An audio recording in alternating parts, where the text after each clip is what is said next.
Evropskih himni je mnogo i nastajale su od kraja 18. veka pa praktično do danas. Iako su himne svečane pesme određene države na osnovu ustava i zakona ili običaja, one su često pesme o narodima, a narodne granice na našem i širem prostoru uglavnom ne korespondiraju sa državnim.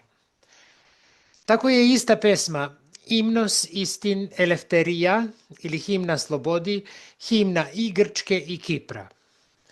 Himna Savezne Republike Nemačke Deutschland, Deutschland über alles, Nemačka iznad svega, se peva na melodiju stare nezvanične himne Habsburškog carstva koju je komponovao Josef Haydn u čast cara Franca 1797. godine i zvala se Bože čuvaj cara Franca.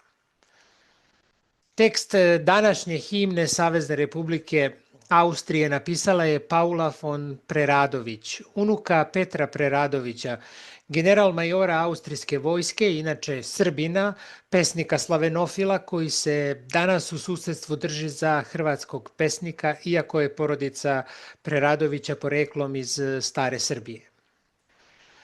Kompozitor hrvatske himne Lijepa naša domovino je Josif Runjanin, čovjek koji je nosio prezime po selu Runjani u blizini Loznice, odakle mu je familija došla u Habsburško carstvo, preciznije na prostor Slavonije. Srpsku himnu i zvaničnu himnu Republike Srbije, ali i negdašnju himnu Republike Srpske, Bože pravde, komponovao je Davorin Jenko, rodom Slovenac, inače horovođa i dirigent Kraljevskog srpskog narodnog pozorišta u Beogradu.